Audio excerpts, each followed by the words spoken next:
Les députés ont fait leur rentrée solennelle à l'Assemblée nationale aujourd'hui.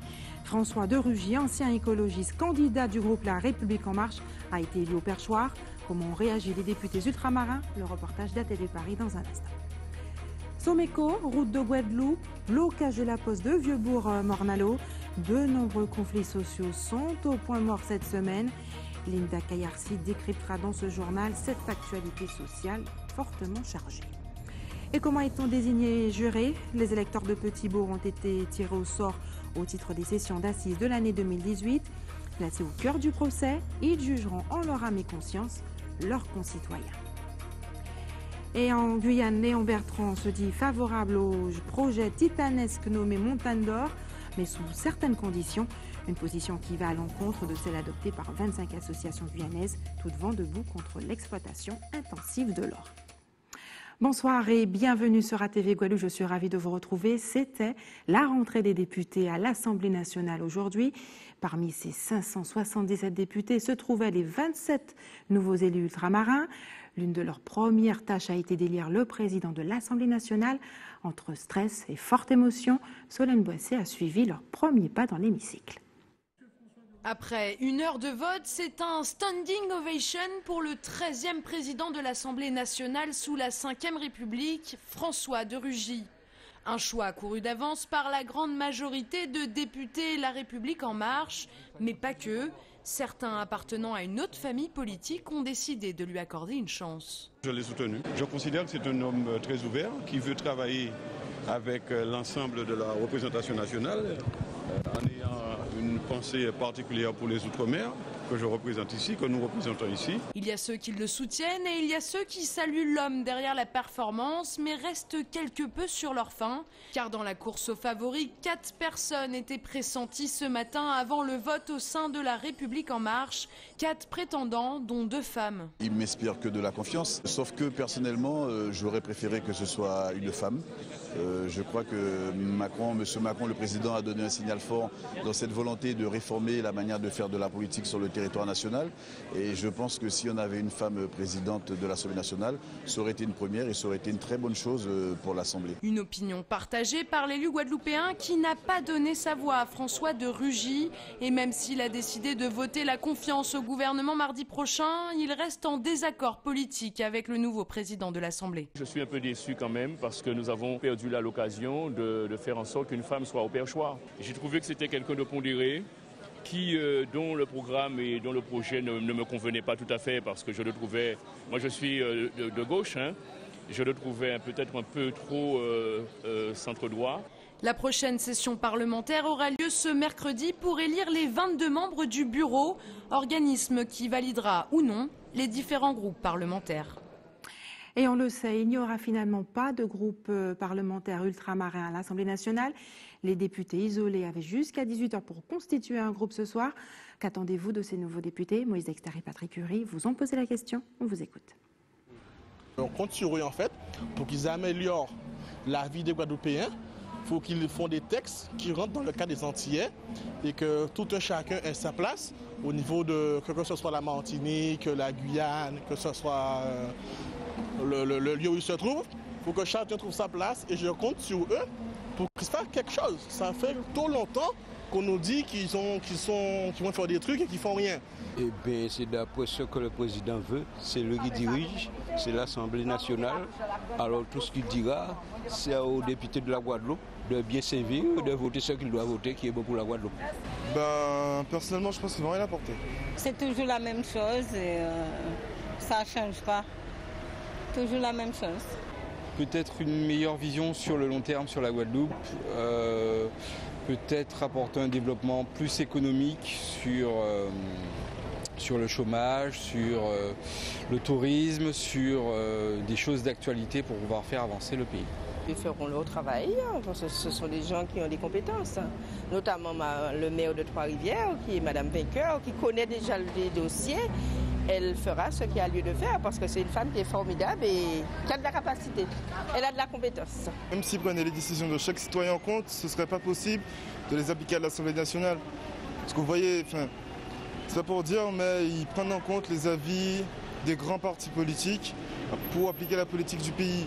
Donc forcément, si parmi ces grands partis-là, il y a 2 ou 3 partis antillais, j'ai envie de dire, qui représentent une place mineure dans l'Assemblée nationale, on pourrait arriver à rien. Les nouveaux députés, ils sont jeunes, je crois. Mais je pense que ça devrait aller. S'ils travaillent pour nous, on peut leur faire confiance. Attendons. Et puis seront sanctionnés d'ici 5 ans, s'ils n'ont pas bien travaillé. Et puis, deuxième et dernier jour de visite pour Laura Flessel en Martinique. La ministre des Sports a rencontré les acteurs du milieu sportif local et a visité notamment le complexe sportif de la Cour Fuitapin au Terre-Saint-Ville. On regarde le reportage d'Alizé Lutran et de Michelet François.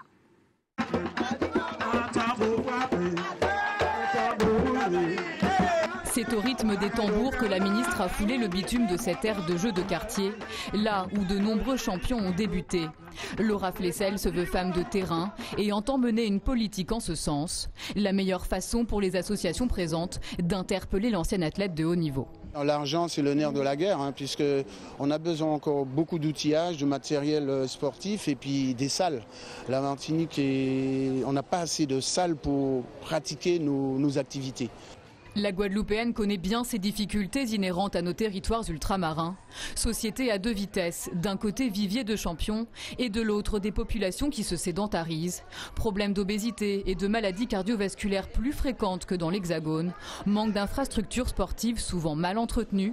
Chevaux de bataille de la mandature de la nouvelle ministre. Aujourd'hui, c'est travailler en unité pour développer plus d'infrastructures, mais pour accompagner, il nous faut de l'encadrement, donc valoriser l'accompagnement, utiliser la jeunesse aussi pour les préparer à intégrer des nouveaux métiers de l'animation et du sport.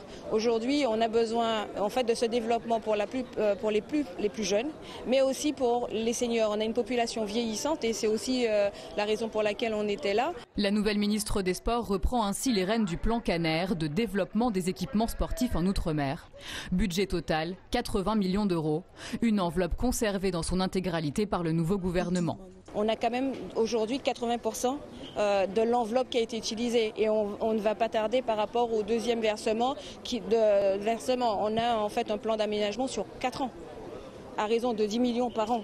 Le sport partout et pour tous, un credo que les élus locaux tentent de mettre en place. Nous avons tout un programme de sport santé. On a fait visiter, n'est-ce pas, des équipements, un projet que nous avons en partenariat avec l'Éducation nationale, en partenariat avec l'ARS, en partenariat avec des associations de quartier, pour véritablement imprégner les jeunes depuis la maternelle à la pratique sportive. La ministre des Sports a ensuite rencontré le président du conseil exécutif de la CTM, Alfred Marie-Jeanne. Laura Flessel a achevé son tour de piste au complexe sportif de Rivière-Pilote et à la piscine communautaire du Lamentin, avant de s'envoler pour l'Hexagone. Et en Guadeloupe, l'actualité sociale est marquée par de nombreux conflits qui semblent s'inscrire dans la durée. Le point avec Linda Kayarsi. Ce matin, route de Guadeloupe, reprise des négociations entre l'intersyndicale et la direction. Sur la table, les mêmes revendications, la nouvelle bonification indiciaire et la mise à jour du régime indemnitaire. Là, nous faisons calcul de 2008 à aujourd'hui, sur le minimum concernant le régime indemnitaire, là, on a un gens qui a payé entre 10 000 et 12 000 euros. Ça collectivité, ça établissement là, on a agent aujourd'hui là. Et nous loin des montants là, ça a des revendications là. Et donc, il fait nos dernières propositions là. Nous pouvons regarder, nous pouvons répondre. Si toutefois il n'y a pas d'accord, bon, ben, nous pouvons poursuivre. Et nous faisons ça, il y a fait pour nous faire ces messieurs respecter les revendications que nous posons depuis le 15 mai 2017. Là. Dans un communiqué, le président de région a tenu à rappeler qu'il n'est pas opposé au principe d'une revalorisation du régime indemnitaire. Elle ne pourra se faire que dans un cadre strictement légal et sans obérer les capacités financières des collectivités participantes au financement de Route de Guadeloupe. À Socoméco, toujours pas d'avancée, le conflit s'enlise.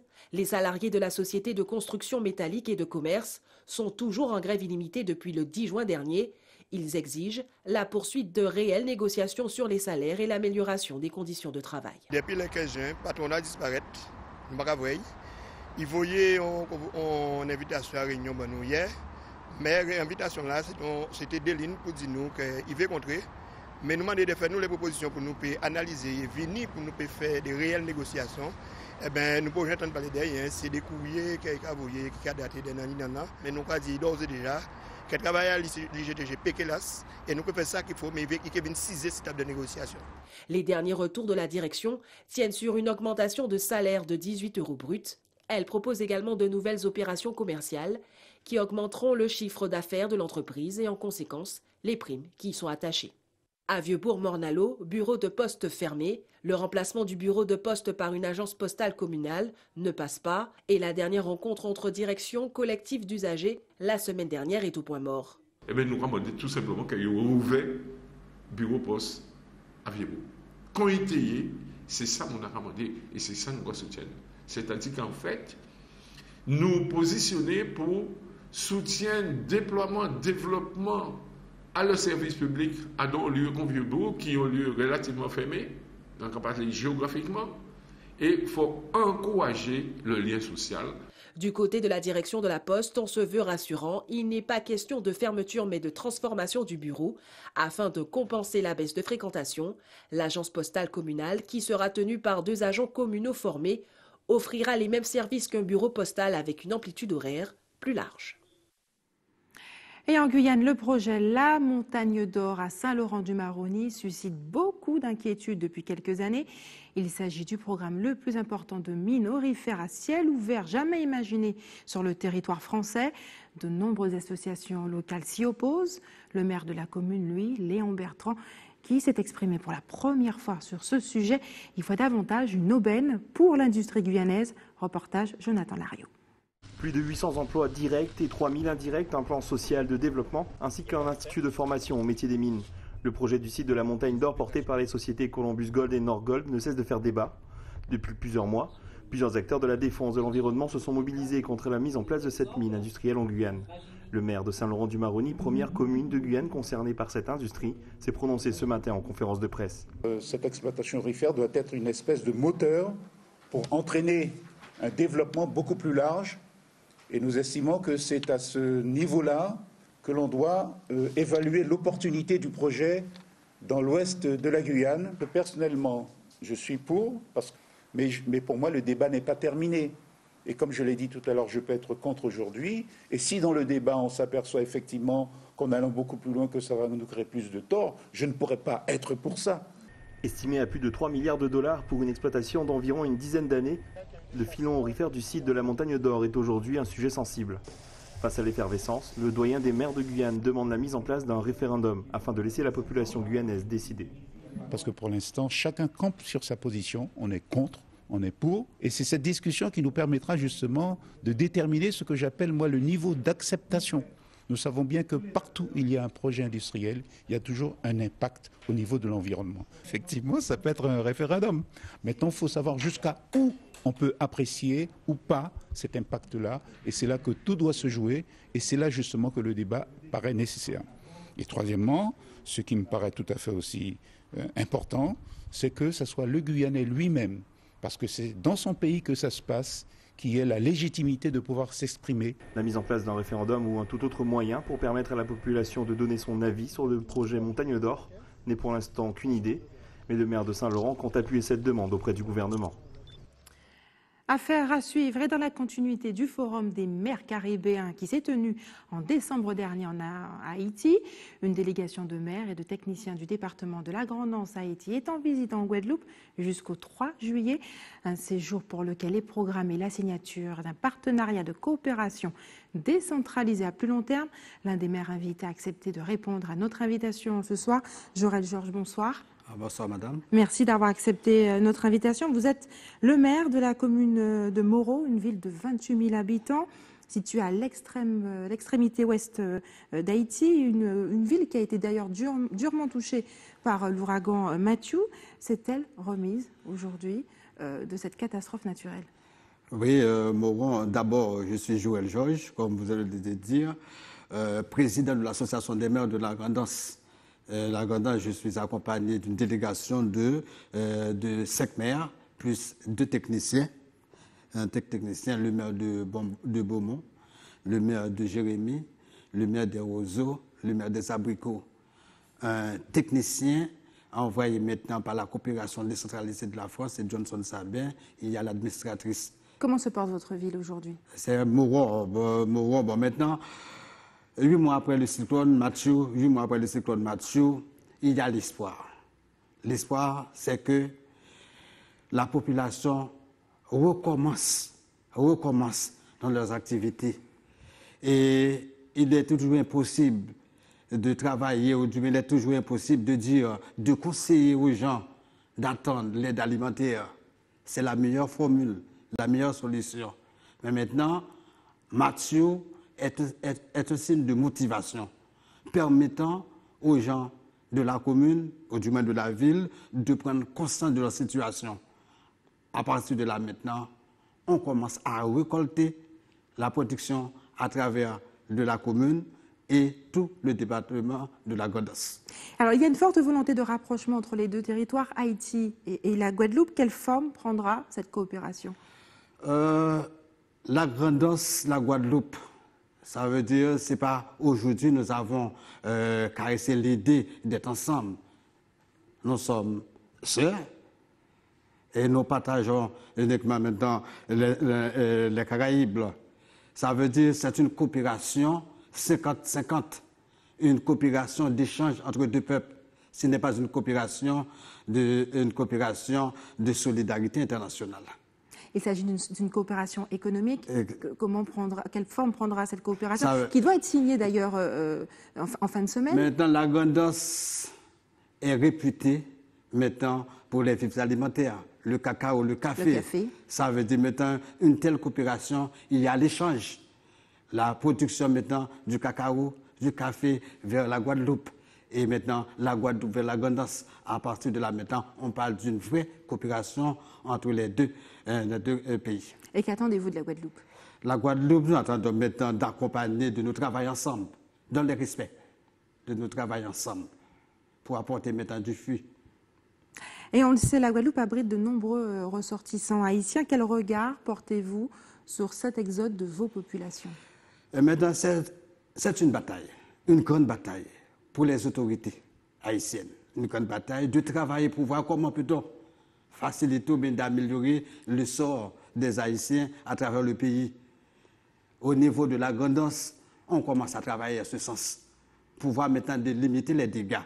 Les dégâts, c'est que les gens laissent les sections communales pour se rendre à la ville, ou bien à des villes. Et ainsi, il faut empêcher maintenant le déploiement des gens d'Haïti vers maintenant les autres pays. Et je pense clair, s'il existe maintenant une politique en faveur des masses, on n'aura pas enregistré à travers le pays le déploiement des gens d'Haïti vers la Guadeloupe, vers la Martinique, vers les autres pays du monde. On sait que la diaspora haïtienne est un pilier pour l'économie du pays. Selon vous, pour vous, est-ce qu'elle doit rester telle qu'elle ou est-ce que cette aide doit revenir à Haïti? Est-ce que cette diaspora, finalement, il y a un intérêt à la garder à l'extérieur, cette aide, ou plutôt qu'elle revienne? Je pense que c'est une très bonne initiative si les diasporas participent à l'économie, au développement d'Haïti. Participer activement. C'est une occasion de développer Haïti. Ça veut dire que la diaspora est une force permettant d'améliorer la situation. Et si maintenant les diasporas restent comme ça, on ne peut pas parler maintenant de changement. Et il faut maintenant son appui. Il faut maintenant apporter le support essentiel en vue d'aider le pays à sortir de cette situation chaotique. Joël Georges, merci d'avoir accepté de répondre à nos questions ce soir. Nous changeons de sujet. Comment est-on désigné juré? Vous savez, les jurés d'assises, les électeurs de Petit-Bourg de la ville de Petit-Bourg en Guadeloupe ont été tirés au sort au titre des sessions d'assises de l'année 2018. Ils sont placés au cœur du procès et c'est eux qui jugeront leur âme et conscience, leurs concitoyens. On regarde le dispositif, comment il est mis en place. Un reportage de Nathalie Dinan, Patrick Curie et Moïse Dexter. On y va. Comment les jurés d'assises sont-ils désignés? Réponse aujourd'hui lors d'un tirage au sort organisé par la mairie de Petit-Bourg sur arrêté préfectoral. Pour ce faire, 3 représentants, un de la commission électorale, le maire ou un adjoint et le dernier du tribunal de grande instance. Nous avons une procédure, c'est électronique. C'est à partir du logiciel élection. Avant c'était manuel, on prenait un numéro. Mais maintenant c'est électronique. Comme c'est paramétré, on a fait le tirage à partir d'un écran. 24 électeurs renouvelés 3 fois, soit 72 personnes sélectionnées par un logiciel à partir de la liste électorale, selon un certain critère. À partir de 23 ans et jusqu'à 70 ans. Mais au-delà de 70 ans, nous paramétrons à 99 ans. Donc les jurés qui ont plus de 70 ans et qui veulent siéger doivent faire une demande à la cour d'appel. Les petits bourgeois sélectionnés pour être jurés d'assises reçoivent une convocation émise par la cour d'appel. Ils ont jusqu'au 1er septembre pour adresser leur accord ou leur refus, tout en sachant que la dispense est accordée si vous avez plus de 70 ans et pour un motif grave. Et sachez qu'en l'absence d'un juré, pour un motif légitime, le juré désigné risque une amende de 3 750 €. Voilà qui peut donner à réfléchir 2 fois. Et restez sur ATV Guadeloupe dans un instant, plus que quelques jours avant le grand marché régional à Basse-Terre organisé par la région Guadeloupe. Et puis cette année, les étals des 120 exposants sont attendus au Champ d'Arbaud. On le verra tout à l'heure avec Yvan Lemar. Mais avant, plus que quelques jours avant le grand marché régional à Basse-Terre, organisé par la région Guadeloupe, cette année, les étals des 120 exposants sont attendus au Champ d'Arbaud. Le détail tout de suite avec Yvan Lemar. Pour cette 7e édition, le grand marché régional des produits des terroirs fait peau neuve. Il se déroulera au Champ d'Arbaud cette année et sera divisé en 3 temps forts. L'objectif avant tout consiste à valoriser les produits du territoire. Deuxième objectif, c'est se positionner en termes de rééquilibrage du territoire pour que ce marché soit un peu le pendant de Joua Tradition qui a lieu sur Jarry, de manière à ce que Basse-Terre aussi bénéficie. Et c'est pour cette raison que nous avons sorti ce marché des jardins de la région, puisqu'il y a 6 ans, nous faisions ce marché dans les jardins de la région, un espace fermé.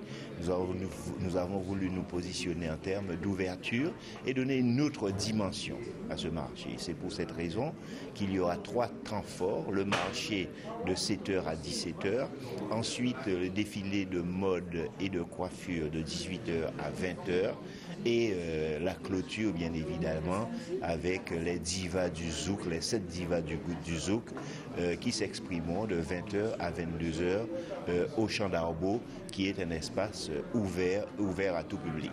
Un espace de 16 000 m² sera aménagé pour l'occasion et 120 exposants sont attendus.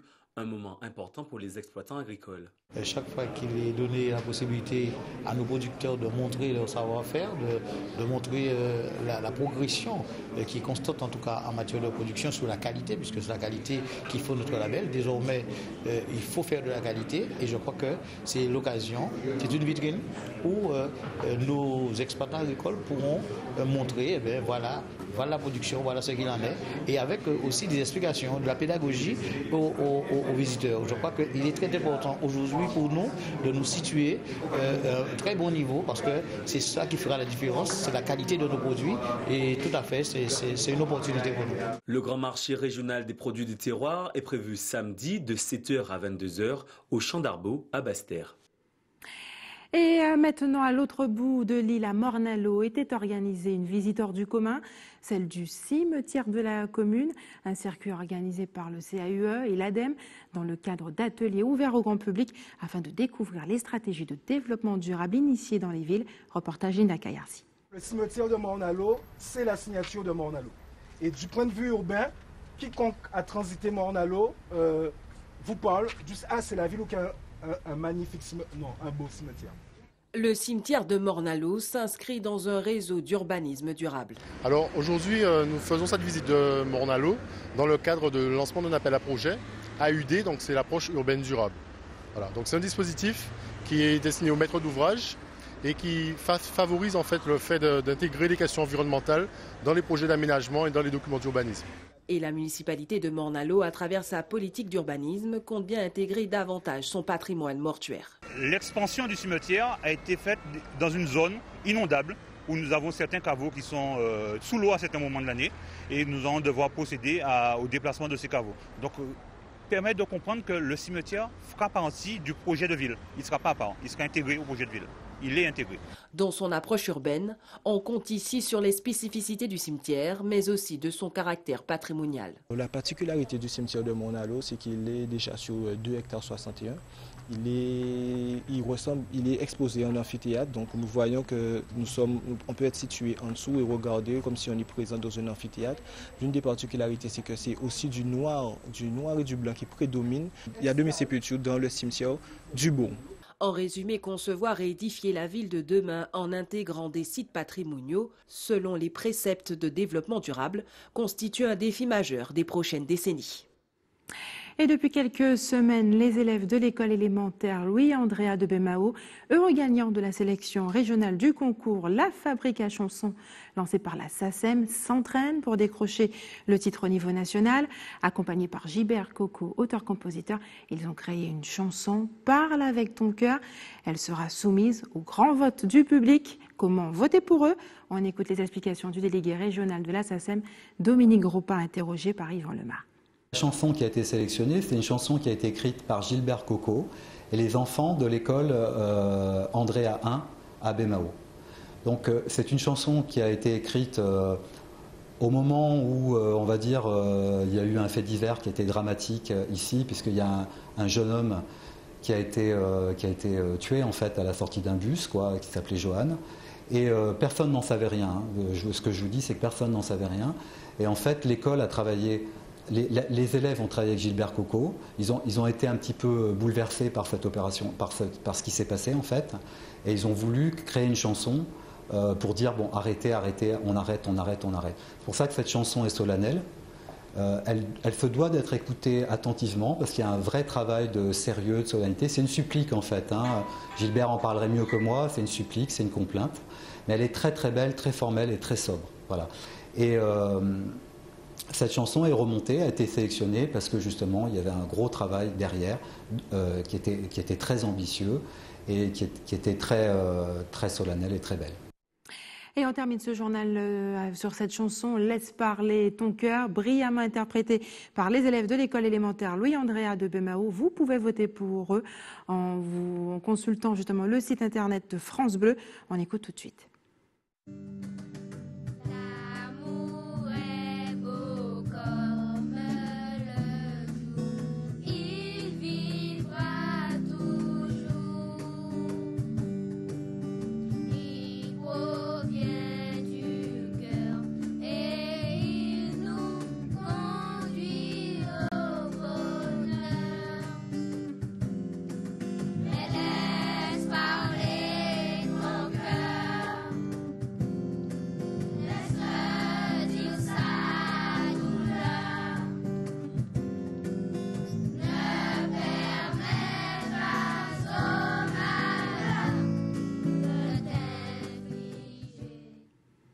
Et c'est l'heure des informations pratiques maintenant. L'équipe de l'établissement Français du Sang vous donne rendez-vous demain au centre commercial de Milénis aux Abîmes, aux allées 24 et 25 de 13h à 17h30. Et enfin, si vous avez des informations à nous communiquer, n'hésitez pas à nous appeler au 71 2 fois. Et voilà, c'est la fin de notre édition locale et régionale, mais restez sur ATV Guadeloupe. L'information continue dans un instant avec Eddie Planté.